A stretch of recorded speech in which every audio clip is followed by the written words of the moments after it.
Épisode 10. Spécial congrès de l'Ormont.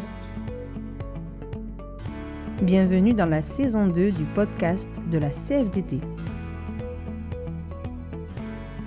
Si une nouvelle saison commence aujourd'hui, ce n'est pas un hasard. Nous sommes en 2026, une année particulière marquée par les élections professionnelles dans la fonction publique.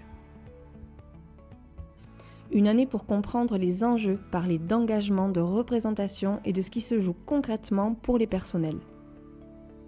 Cette saison 2 s'inscrit pleinement dans ce temps fort avec l'envie d'expliquer, de décrypter et de donner des repères tout au long de l'année. Et pour ouvrir cette nouvelle saison, on commence là où tout se met en mouvement, le congrès de l'Ormont. Un moment clé, à la fois bilan, perspective et véritable point de départ d'une nouvelle dynamique. Mais d'abord, un congrès, c'est quoi ? Pourquoi était-il si particulier pour notre syndicat CFDT de l'Académie de Bordeaux ? C'est ce que nous allons comprendre tout de suite.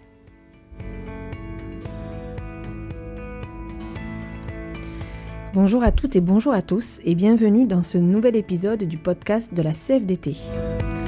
Aujourd'hui, nous revenons sur un événement majeur de la vie syndicale, le congrès régional du SGEN Aquitaine, qui s'est tenu le 13 novembre 2025 à l'Ormont.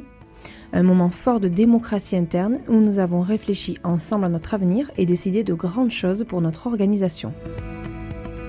Alors déjà, un congrès, qu'est-ce que c'est ? C'est tous les 4 ans et c'est un moment démocratique essentiel dans la vie d'un syndicat. C'est une réunion de délégués élus représentant les adhérents et les adhérentes pour débattre, échanger et réfléchir ensemble. C'est là que l'on fait le bilan de la mandature écoulée, on définit des orientations politiques et revendicatives et on élit les instances dirigeantes pour les années à venir. C'est un moment où la parole de chacune et chacun compte, où les militants et les militantes votent les décisions qui orienteront l'action syndicale sur le terrain. Bref, un congrès, ce n'est pas juste une réunion, c'est la démocratie interne en acte. Nous allons donc parler maintenant de ce qui s'est passé à l'Ormont le 13 novembre 2025, car ce congrès avait des enjeux particuliers. D'abord, un changement de nom important. L'un des temps forts a été l'adoption d'un nouveau nom pour notre syndicat académique. Le SGEN CFDT Aquitaine devient la CFDT Éducation Formation Recherche Publique de l'Académie de Bordeaux, ou CFDT EFRP dans la communication courante. Ce changement n'est pas seulement formel, il permet une meilleure lisibilité de qui nous sommes.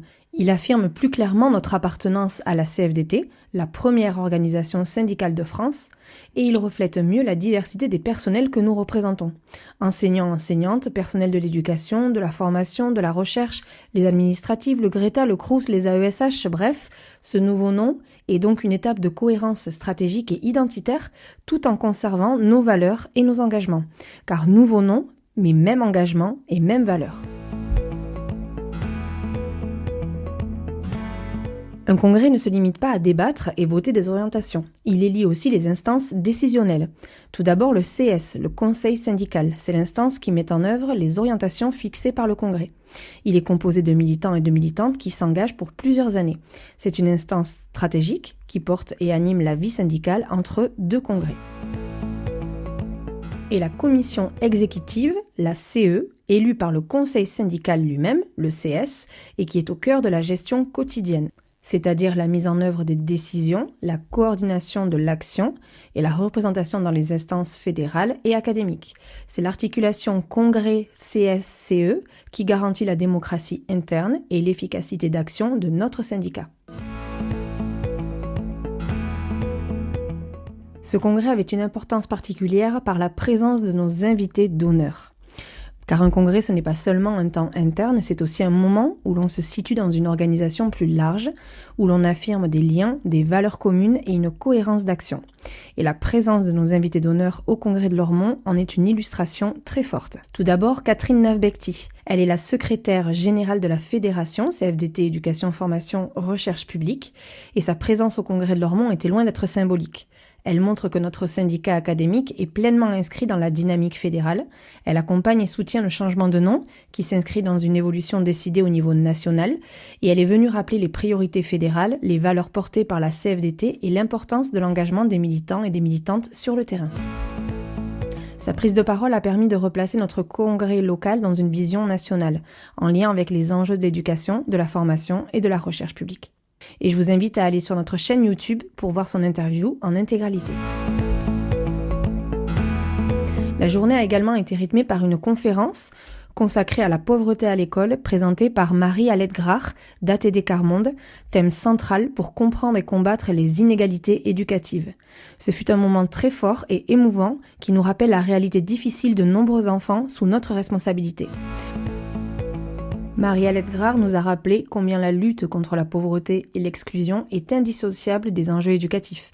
Son intervention a fait résonner fortement les valeurs de dignité, d'égalité et de justice sociale portées par notre syndicat, la CFDT, en mettant en lumière l'importance de travailler avec le monde associatif. Je vous invite à aller l'écouter, elle aussi, sur notre chaîne YouTube. Ensuite, nous pouvons parler de Sylvie Perron, engagée de longue date au sein de la CFDT, chargée de communication au sein de notre fédération. Sa présence au congrès montre l'importance de faire le lien entre les engagements passés et les défis actuels, de transmettre une culture syndicale fondée sur le dialogue, la négociation et l'action collective, et de rappeler que le syndicalisme CFDT se construit dans la durée grâce à l'engagement de générations de militants et de militantes. Pourquoi ces présences comptent ? La présence de ces invités d'honneur au congrès de Lormont montre que notre congrès n'est pas un événement isolé, mais un maillon de la démocratie CFDT, que les décisions prises localement résonnent à l'échelle régionale et nationale, que le changement de nom, les élections du conseil syndical et de la commission exécutive s'inscrivent dans une stratégie collective cohérente. Leur présence légitime accompagne et renforce les choix faits par les militants et les militantes lors de ce congrès. Ce congrès de Lormont a donc été à la fois un moment de démocratie interne, un temps fort de décision, mais aussi un moment de reconnaissance et de soutien de toute la CFDT. Pour conclure, le congrès du 13 novembre 2025 à Lormont a été un moment clé de démocratie syndicale qui nous a permis de faire le point collectivement sur notre action, redéfinir notre identité et élire nos représentants pour les prochaines années. C'est ainsi ensemble que notre syndicat avance, s'adapte et reste fidèle à ses valeurs.